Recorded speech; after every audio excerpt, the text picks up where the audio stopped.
Every lesson is a lyric in the universal song. Oh, the lessons of the journey, I weave them in my song. Hello and welcome to Lessons of the Journey, where we discuss the stuff we actually needed to learn in school with Coach Jen and Coach Nicole. Welcome back and welcome in.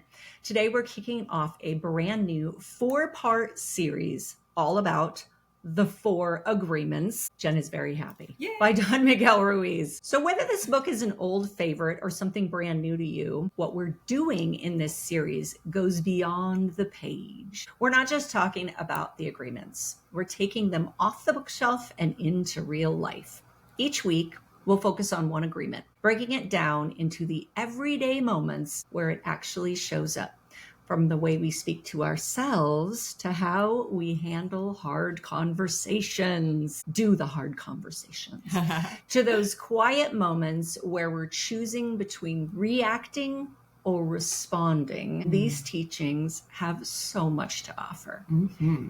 If you've ever read the 4 Agreements and thought, okay, that sounds good in theory, but how do I actually do this in real life? You're in the right place. And if you've never read it, that's okay too. You're going to love this. So that's exactly what we're here to explore. And the timing couldn't be better. We just wrapped a series on conflict and how to repair rupture in relationships. But what if we could take it a step further? What if we could build habits and mindsets that help us avoid some of that conflict in the first place? Not by avoiding truth, but by anchoring in it. Oh, love that word. Because the truth is, it's easy to speak from anger or fear. That's often just our nervous system protecting us. But when we're grounded, when we're intentional, we speak from a different place, a place of clarity, honesty, and strength. Nicole's given a whoop whoop for clarity. You know how much I love that one. Clarity is power. 100%. These 4 agreements offer a way to get there. They're simple, but not always easy. That's why we're doing this series, to walk you through them together, piece by piece, so they don't just sound wise, they actually become usable. Whether this is your first time hearing about them or your 10th time revisiting the idea, we're glad you're here. So let's dive into the first agreement and see what shifts. Oh, I love that intro. That was so good. If y'all know anything about me, I love the 4 agreements. The 4 agreements changed my life. I know so many folks that have applied them, practiced them regularly, and it changed their lives too. I find this series to be so, so important. So let's get into the first one. The first one is be impeccable with your word. Words are magic. They can build worlds or they can burn them down. And that's maybe why the first of these 4 agreements is probably the most misunderstood. Be impeccable with your word. Today, like Nicole said, we're not just talking about the philosophy. We're really getting into it, what it actually means and how to make it work for you. We're talking about how to actually live this in your real life. What's all that knowledge matter if you can't apply it? With your partner, with your kids, with your colleagues, your boss, with your clients. This first one, be impeccable with your word. It's the starting line. It is the first agreement for a reason. It's because the other ones build on it. So let's get very clear. Impeccable does not mean perfect. Nobody is. It means you're not using your words against yourself or anyone else. It means your words are in alignment with truth, love, and intention. You speak to create, not to tear down. You guys, that's huge. You know, I'm the word freak. It all starts with the way you talk to yourself. Your self-talk. It's literally the root of everything. So everyone, let's just take a minute. Let's go inward here. If your internal dialogue had a microphone, what would we all hear coming from you? For a lot of people, it would be things like, I'm not enough, or I really screwed that up, or I should be further along, or I need to be better. It's totally brutal. Would you talk to your best friend that way? Never. No. And guess what? if that's how you talk to yourself, you can't be surprised when people end up treating you the same way. Because guess what? You created that. You trained them to act like that with you. Oh gosh, do I have to take accountability for myself?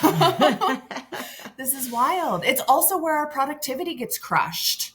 If your inner monologue is negative, it kills momentum before you even begin. You can have the best planner, the best habits, the perfect time blocking strategy, all of these things that Nicole and I coach to and talk about all the time.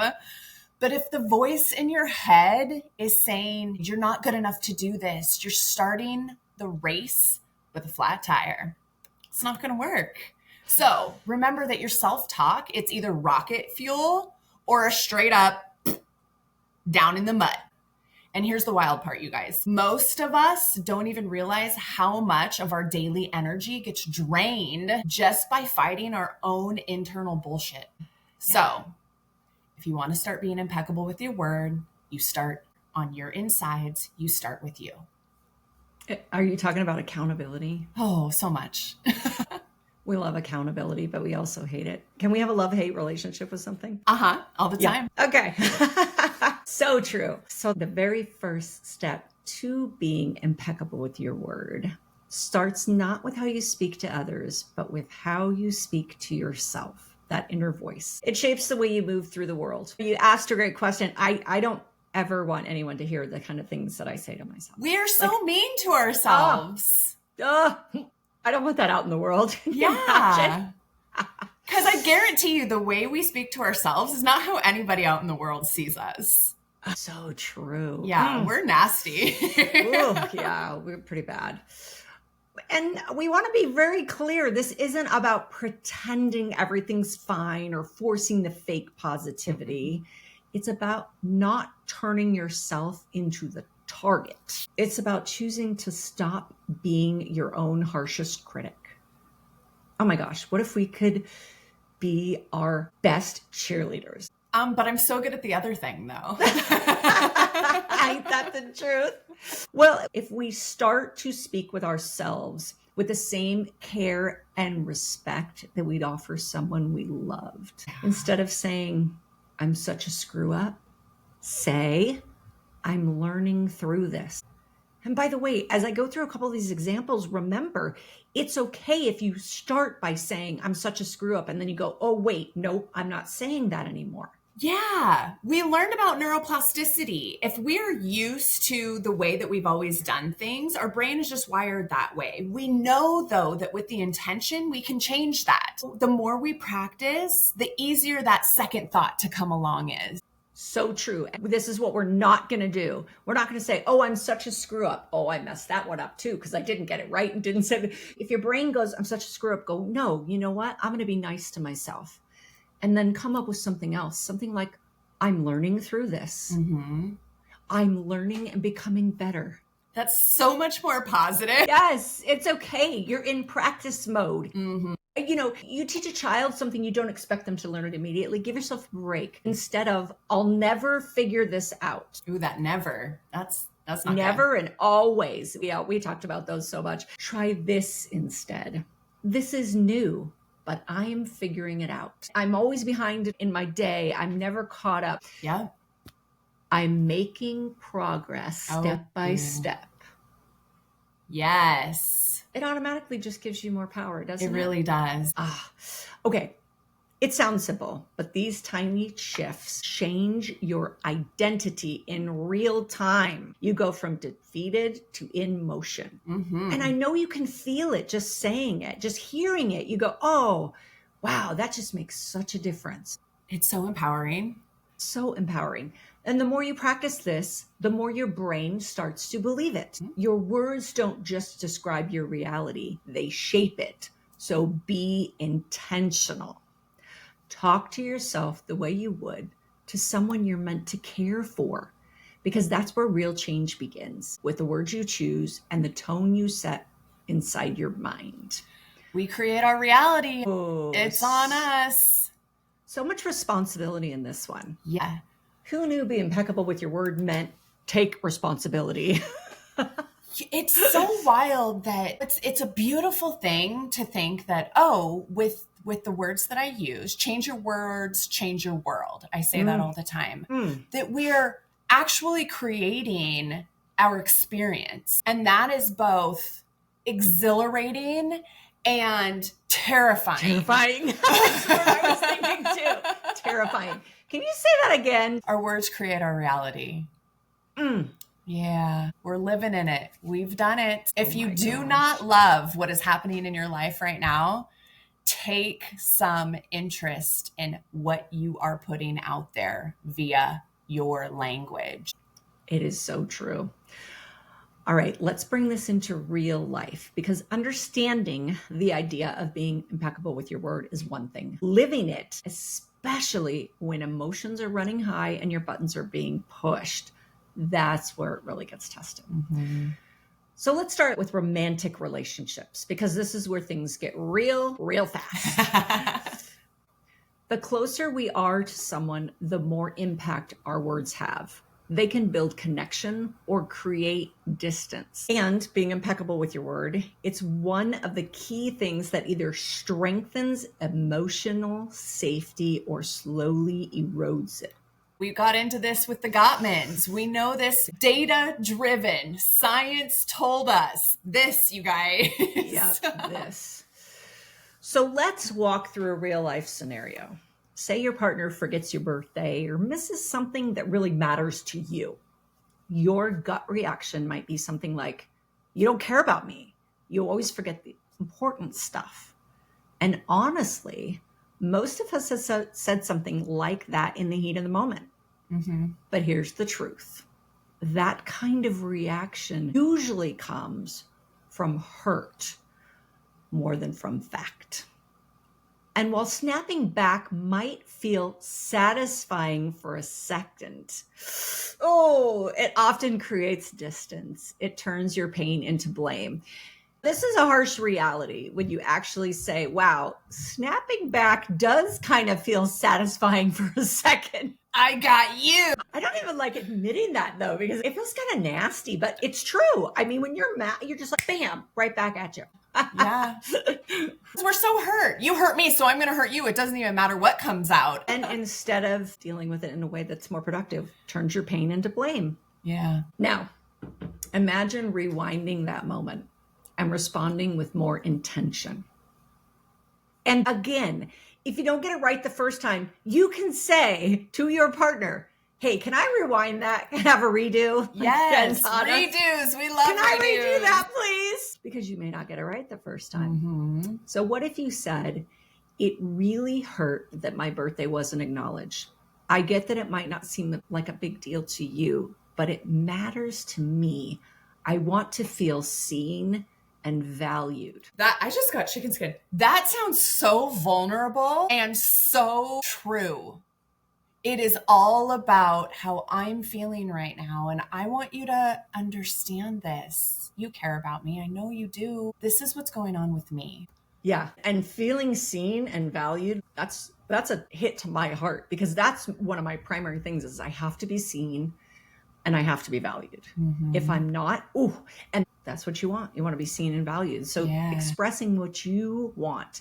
And again, what we talked about in the relationship, not saying you, saying me. I want to feel seen and valued. Yeah, my experience. What a powerful way to put it. So let's be honest, that opens up a very different kind of conversation, doesn't it? You're still being honest about how you feel, but without attacking. You're still naming the impact, but you're not assuming the intent. And that's what being impeccable with your word looks like in real life. Okay. I guess we could just end right there. Let's all go practice. You're right. It does open up a different kind of conversation. Oh my gosh. How far do we ever get with the attacks? Really? We all have to go back and repair that. Absolutely. Because the other person is just going to get defensive. Unless they're an absolute pro at understanding why you're doing what you're doing, they're going to go, what the hell? Wow. I want to love you. Yeah. I see this going sideways. Yeah. And you said, Nicole, without assuming the intent, how many times, and I'll raise my hand here sheepishly, you didn't care about that. What? I wouldn't be here choosing a life with you if I didn't care. How dare you say that? So not only have I created discord, I'm now wedging further and further by saying things that really are not based in fact. It's because I'm hurt. I'm that hurt little girl that just needed to feel valued in that moment and didn't. And yeah. The reality is naming the impact and not assuming the intent. That's really what being impeccable with your word is all about. It's not about softening your truth or pretending everything's fine. It's about speaking the real truth, the kind that builds understanding instead of fueling conflict. Because when you speak with clarity instead of criticism, you create space for the other person to actually hear you and maybe even meet you there. That's where real connection begins. Wouldn't that make you feel valued if that other person was like, I can meet you there? That makes sense to me. Absolutely. And put that way, I want to feel seen and valued. Unless you're with an absolute jerk of a partner, they're going to say, oh, I want you to feel seen and valued too. Yeah. 100%. Does it take practice? Oh, definitely. Does it take a pause? Almost always. Might it take a redo? Yeah, a lot of times too. But the return on that pause, that practice, or that redo, better conversations, less unnecessary drama, and a stronger, more honest relationship. We all want to be there. I got to do the work. I got to do the work. Yes, we're here for you, Nicole. We're all rooting you on. I do the work every day. The 4 agreements is, you'll know, this is my platform. I cannot speak to it if I'm not attempting. Do I get it right every day? Rarely. Let's get right into how I screw it up daily. Hey, I mean, the reality is, do you even get it right every hour? Can I tell you, I've been practicing regularly for 7 years now, and I still do not get it right every hour. And I definitely take the redos. So who do I take the most redos with? My romantic partner, of which Nicole just went through, and my children. So let's talk about how being impeccable with our words matters in how we are communicating with children, not even just your children. This is such an important thing to know. If you want to change a child's life, start with your words. The way you speak to a kid becomes the voice they carry in their head forever. I'm going to cry thinking about my own right now. The way you speak to a kid becomes the voice they carry in their head forever. If you realized as an adult the impact that you have on kids with the words that you use with them, you would literally change the way you go out in the world if you actually understood this. I'm telling you, I'm going to say it one more time. The way you speak to a kid becomes the voice they carry in their head forever. Ask any adult out there, hey, what's the best thing anybody ever said to you? They can recall it after a few moments, okay? What's the worst thing you ever heard anybody say about yourself? There's a laundry list of this shit out there, and this has shaped those humans, you guys. I was watching reality TV. Yes, this is Nicole's way of vegging out. She watches reality TV. I'm watching this show, and there was a man, and he was probably in his early 30s.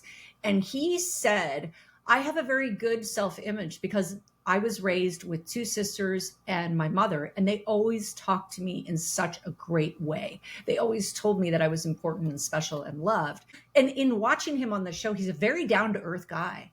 But it's so cool to have someone say those things. And that's exactly what you're talking about, that voice.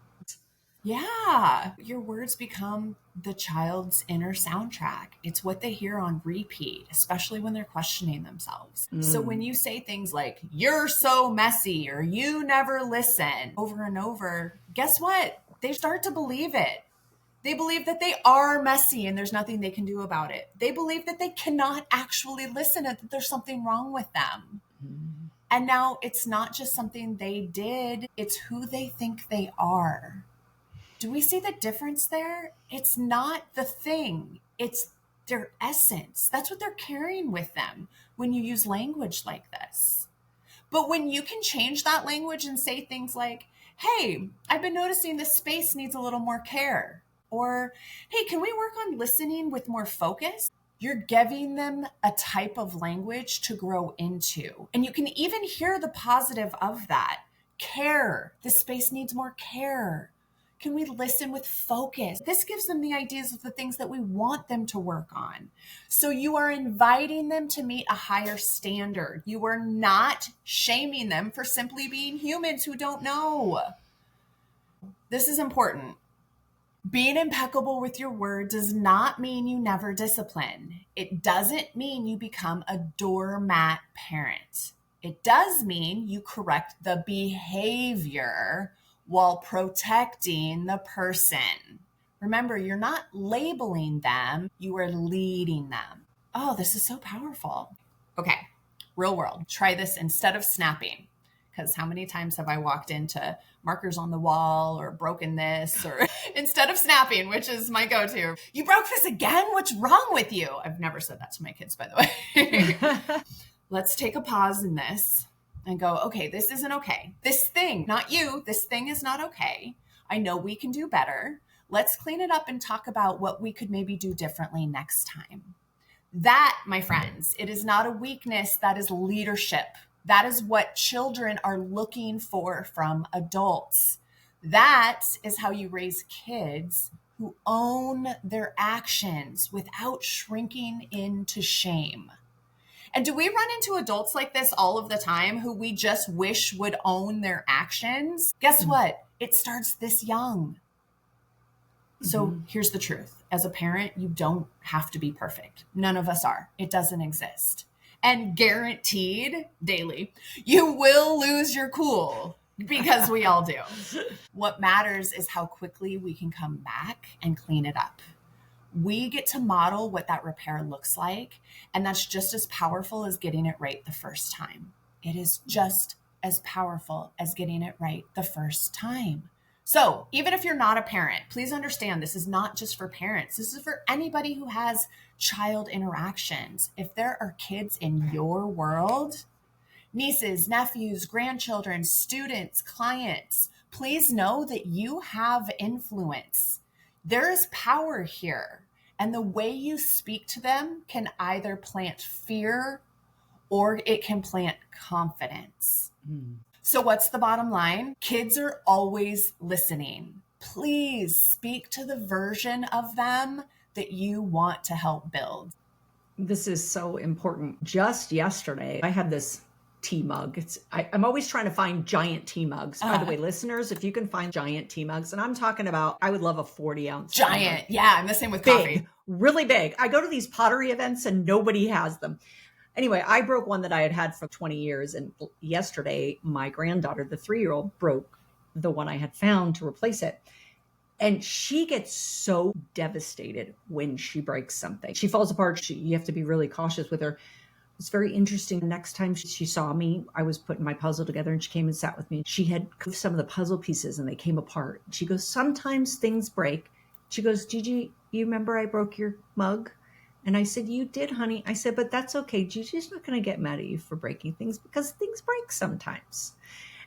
But boy, she has to come back to it. The way she responds is very interesting because no one's ever gotten on her case for these things, but she gets hard into herself. Aww. But then she'll bring it up later. And that's when I have to really be cautious of how am I going to interact. So when you're talking about, it's not just the parents, no way, man. Grandparents, same situation. I interact with them on these things all the time. And I'm always thinking to myself, what's the best way to have this conversation with the child? Well, and I love that. Number one, I was that kid who was so hard on myself and carried guilt.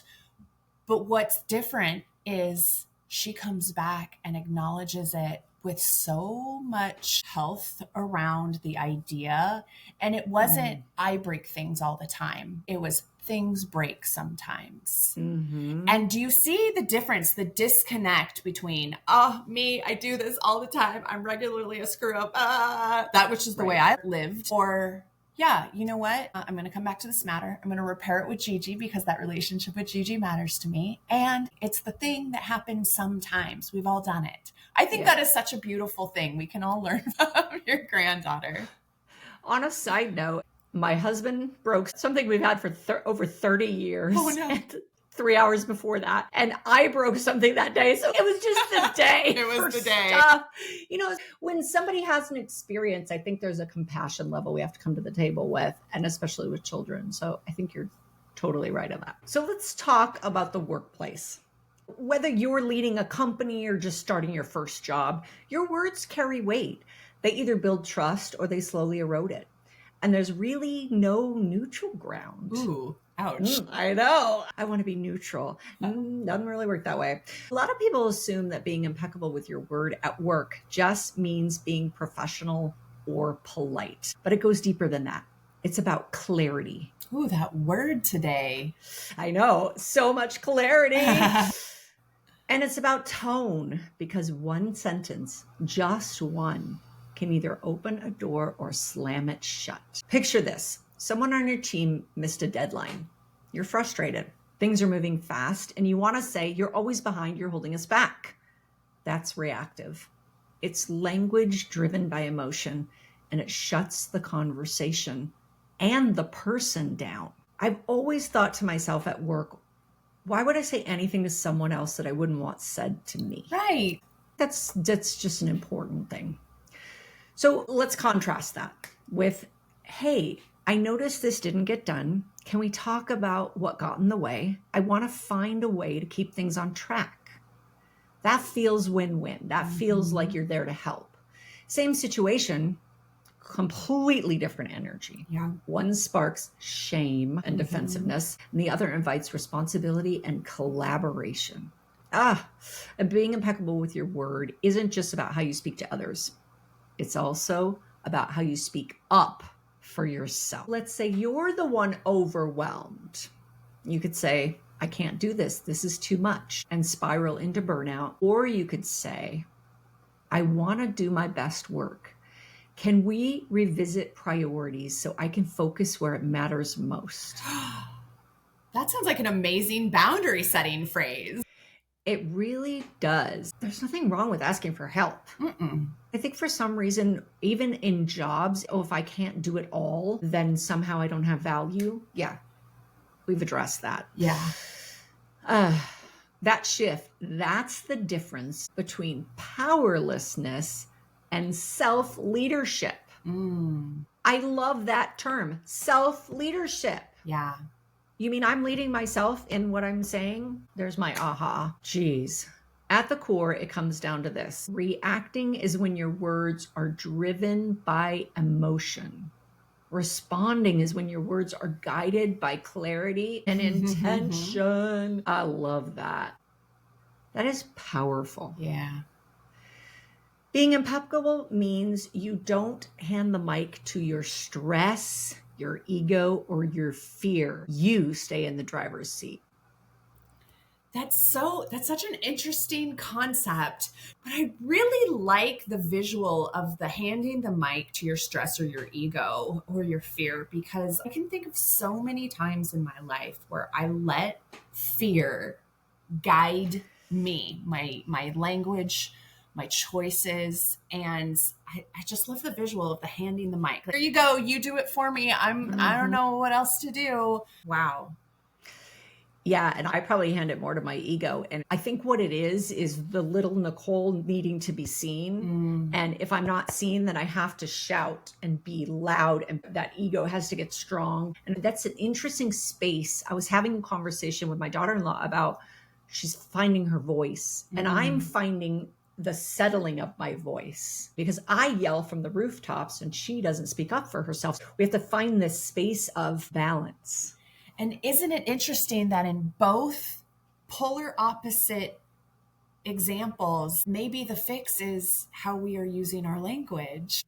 That is so fascinating. And you're talking about being impeccable with your words, the tonality, the range, volume. Yep. I can speak at a very high volume, and sometimes I need to bring that down. She needs to bring it up. It's so interesting. I can learn so much from her. And vice versa, actually. Yeah, we're good for each other. Yeah. So when you do lead from that place of you staying in the driver's seat and not handing the mic to your stress, your ego, or your fear, you don't have to preach better communication. You model it. You set the tone and others rise to meet it. That's the ripple effect of being impeccable with your word. That is so powerful. I love this. You've heard that you are the sum of the 5 people you spend the most time with. Yes. So check it out. If the 4 others in that group are speaking poorly, not being impeccable, doing all this junky kind of language, are we rising to meet the occasion, or are we falling to a lower standard for ourselves? Versus if we're in a room with people who really are setting the tone, do we want to show up in a better way so that we don't feel so weird in the room? Yeah. I want to show up that way. This is modeling leadership. This is modeling a better way to live. It's positivity, it's energy. And that's the kind of stuff I want to be around, especially in the workplace. Agreed. Yeah. You know what we also fall into in the workplace? We got to talk about the sneakiest way people break this agreement. And it's this nasty word called gossip. Yeah. Because gossip is poison, it wears a friendly face. It feels like we're connecting with people when we're gossiping. In actuality, it's totally corrosion.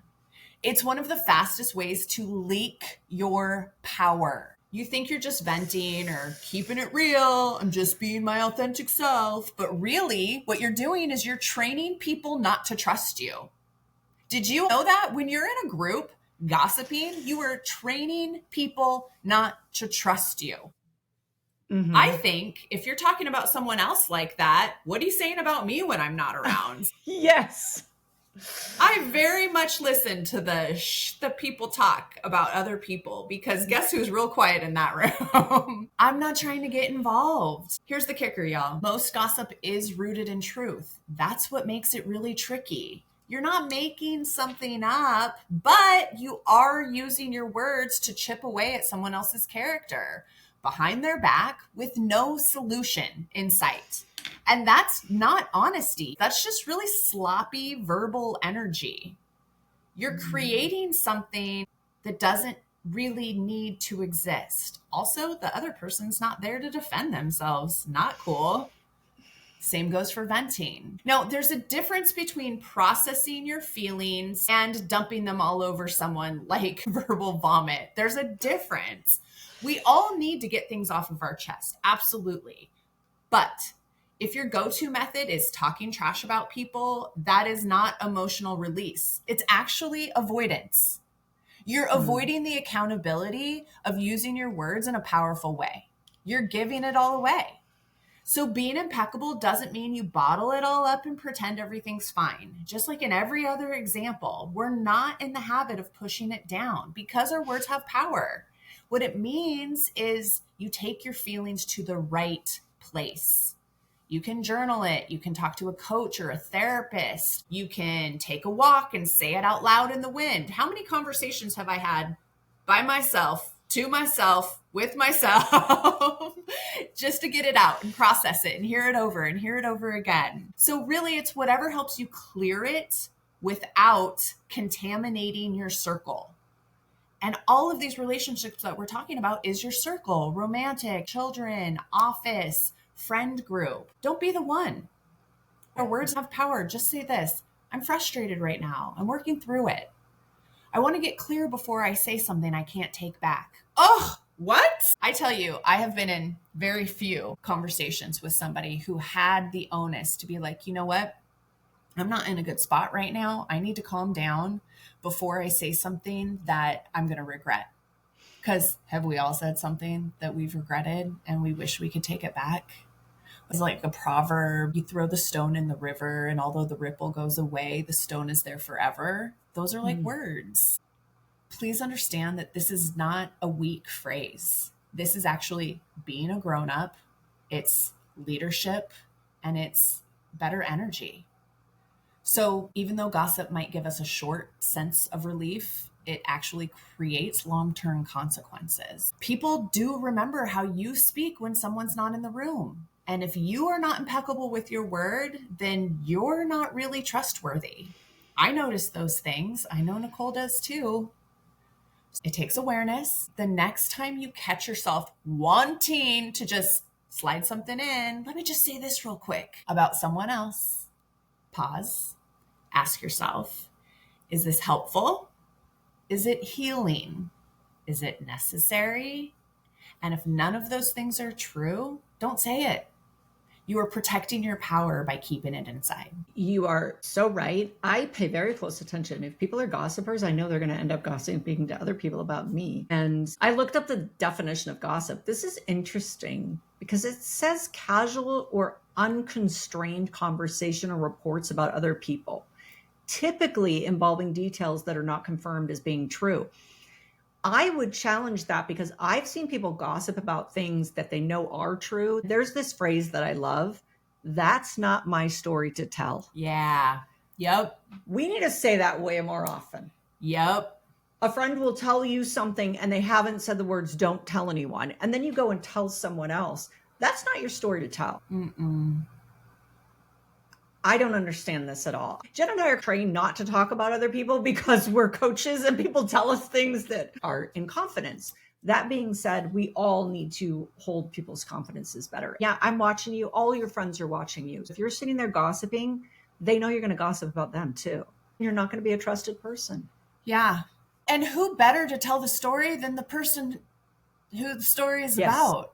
Yes. I have had several opportunities to pass that onus along. And really, I don't want the liability attached to those stories that I have not yet confirmed. On one instance, I remember very specifically, I was talking with a dear, dear friend of mine, somebody who knows a lot about me and about a lot of the people that I know. I was sitting with her and something had come up, and to the extent that I could talk about the thing, I did from my own experience. And then a thing came up to which I had to say, oh man, you know what? There's really no way that I can say this. It's not my story to tell. You're going to need to go ask so-and-so about this. And can I tell you that that person years later came to me and said, Jen, you know how I know I can trust you? I went, oh, no. Hopefully we've been friends long enough. I don't know. She said there was this one time where you could have said something and you didn't, and you referred me back to that person. And that is exactly how I know who you are and why I would want you in my life. And I went, oh, wow, that was just the thing that I did. But for her to reference it so much time later that it had an impact really shaped how I moved forward. It was a normal thing for me. And the way that I very intentionally went, oh, yep, this is really how it has to go because it does matter, has really shaped up my reality. Yeah. It's so true. Somebody comes to you and says, oh, have you heard about so-and-so and this is happening? I'm like, oh, have you talked to so-and-so about that happening? Because why are you talking to me? Yeah. If it affects me, I'll go talk to that person directly. That's another thing. The backwards, so-and-so said this about you or so-and-so said that. Okay. And then you go and you talk to so-and-so. Don't have conversations with the wrong person. Yes. This happens. Yeah. I will put it out there. If anybody says Jen said anything about you, you call Jen. Let's clear this up real quick. Yep. I'm not into the drama. There's just too much other stuff happening in life. You just go straight to the horse's mouth. Call me, we'll get it figured out. I only like drama in my reality TV. There you go. I keep it out of my life. So let's just keep it real. We all break this agreement, sometimes daily, sometimes hourly, sometimes before we've even had our coffee. Being impeccable with your word doesn't mean being perfect. In fact, that's never going to happen. It means being practiced, committed to coming back to it again and again. Because yes, you're going to mess it up. Guaranteed. You'll say something you regret. You'll send the snarky text. Oof, read those and let them sit for at least an hour before you send. You'll lose your cool and say something that hits harder than you meant. We've all been there. So what do you do then? You own it quickly and clearly. No dodging. And no long-winded explanations. Nobody cares. I've had this before and I'm sitting there thinking, so it's all about you, not really about me. Yep. Yeah. And definitely no shifting the blame. I'm sorry. I wasn't impeccable with my words. That wasn't fair. I'm sorry. Here's what I actually meant. Yeah, you can say exactly that. I wasn't impeccable with my words.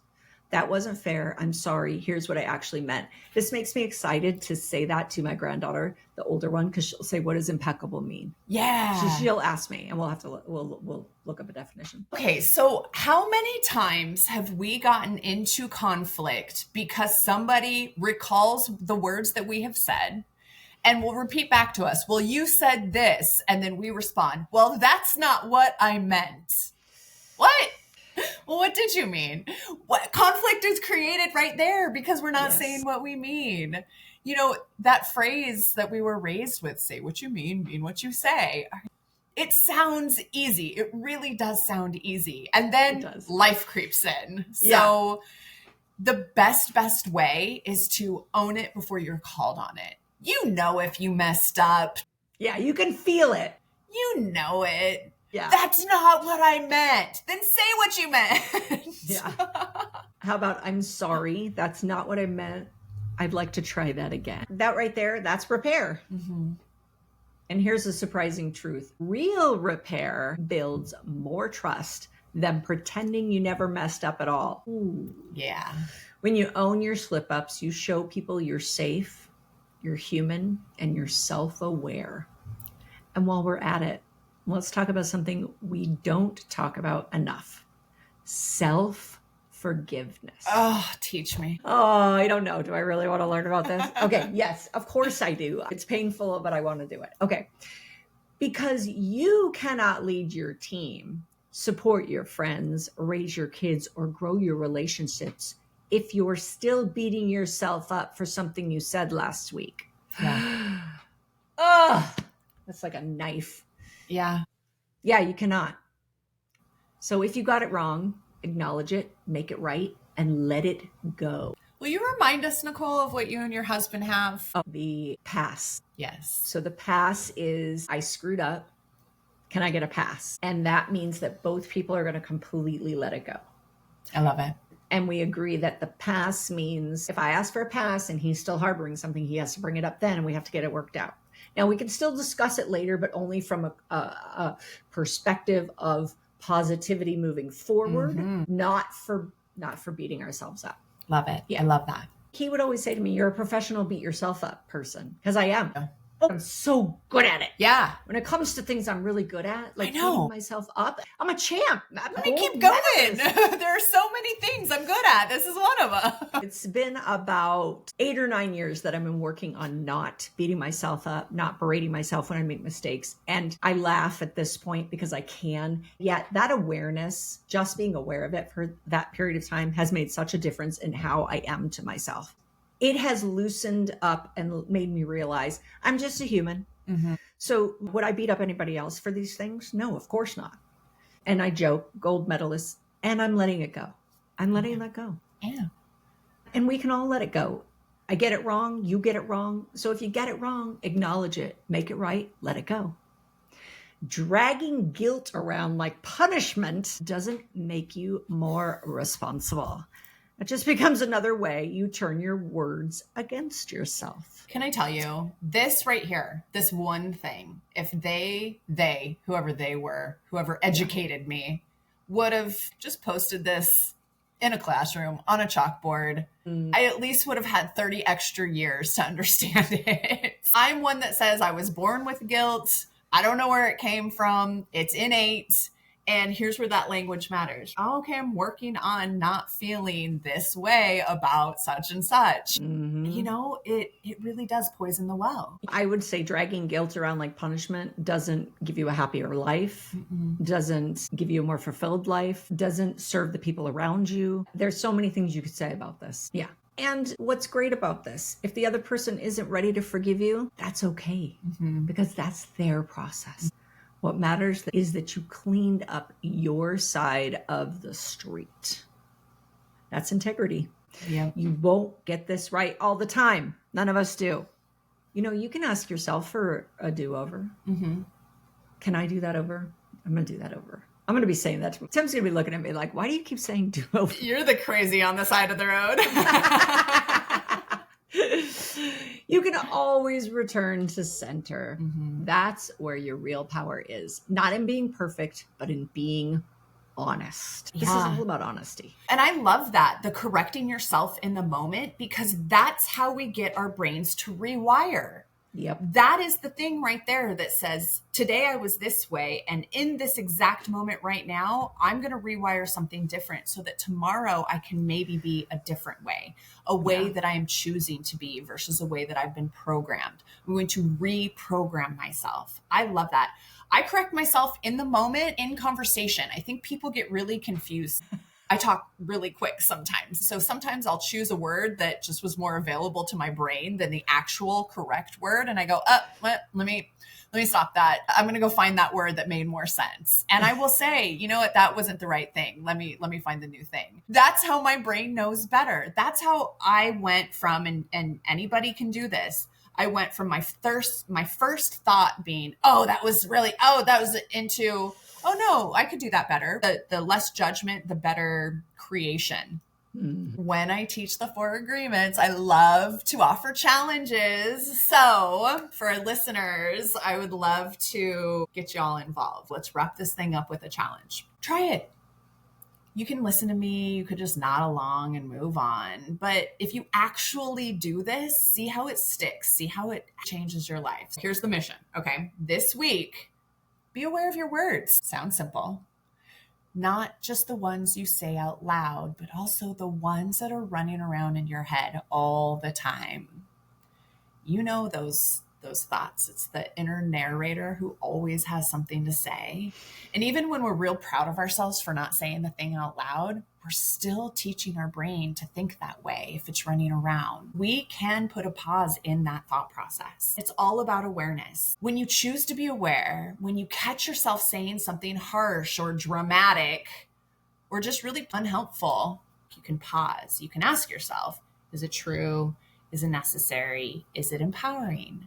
And if the answer is no to any of that, then zip it up. Get rid of it. It's not necessary. Learn how to deal with that weird body thing that says, I really want to say this thing out loud and it's really hard to push it back in and it's stuck right in my throat. Get good with that, because life gets better when we're good with that, when we are operating off of true, necessary, empowering. And we don't need to shame ourselves for it. We just shift it. Remember, we're rewiring. Perfection doesn't exist. It can exist. And what we're trying to do here is really build your awareness, because once you are aware of it, once you see it, you can change it. So here's the challenge. You pick one area of your life. Maybe you're sitting here going, I don't really like the way I talk to my partner. Maybe I could choose better words with my kids. Even how you respond to yourself when you mess up. Choose that one spot this week and commit to being a little more impeccable. So when you start using your words to build yourself or others instead of tear down, everything gets lighter. And I think we could all use a little lightness in this world. Your conversations get more clear. Your stress actually drops, and you will see almost immediately that people start responding to you differently. When we were talking about you were creating your reality, this is it. When your conversations get clearer and your stress drops, people respond to you differently. And look, you're not going to crush this every day. I'm simply asking for awareness. Maybe it could be every time you catch yourself, you try a course correct. I think that's a high five from me. It's a win. It's growth every single time. And this is what doing the work is all about. Please remember that your words are spells. Choose them wisely. Speak power, not poison. And remember, being impeccable is not about being perfect. It's about being intentional. So true. Oh my gosh. What do you think, Nicole? I think we should do some takeaways. Yeah. What do you got? Honestly, for me, my biggest thing is the redos, the past, the humanness of it, and the fact that you have to embrace the humanness of all of this to even try and get good at it. Yeah, that has been difficult for me my whole life, which is why you hear me talking in first person when we talk about being impeccable. Yeah.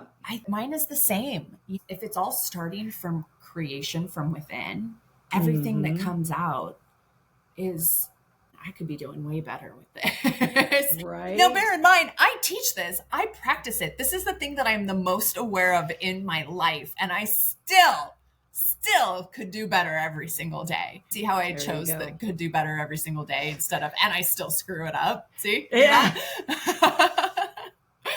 So finding a way to rephrase things that speak life. That's my biggest takeaway, that we really truly get to choose this. Awareness, always awareness. That is my takeaway for everything, is awareness. Oh, if I could just be aware, I could change it. Well, yeah. One, then the other. Love it. Okay. Questions. Can I go first? Sure. Okay. If you were the 8th dwarf, what would your name be? Oh my gosh. That's hilarious. If I was the 8th dwarf, what would my name be? Thinker. Oh, okay. I like it. Yeah, thinker. So those like dopey, sneezy, sleepy, happy. I'm trying to. That's only 5. It's been a while. It's been a while. There's no thinker. You win. Okay, thinker. Yeah, I like that. I think that would be the. See, I think a lot. Yeah. Perfect. All it right. suits you. Got it. I love it. All right. So your question is, what are the actions in your life that will have the most long-term consequences? Oh, this stuff that we're talking about in these podcasts here, the actions. When we go through this stuff and I go back to my family and I look at my kids and I go, oh, wow, you are it. At the very top of this show, we were talking about how we talk to our kids. Really, truly, they are my legacy. If the words that I choose for them live inside of them and create who they are, I'm going to cry right now.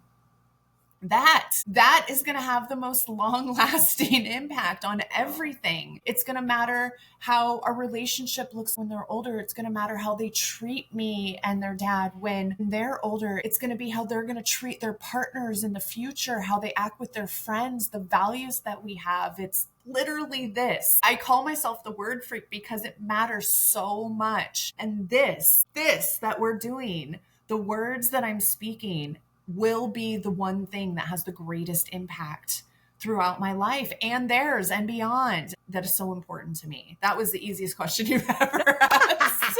Well, that was a beautiful answer. Thanks. If this episode made you think twice about how you speak to yourself or to others, that's your starting line. Jen gave you your challenge. Practice that this week and watch what shifts. And if this helped you, share it with someone else doing the work too, because the way we speak shapes the way we live. We'll see you next week for agreement number 2. Until then, use your words like they matter, because they do. Bye, everyone. Thank you. Write your lies with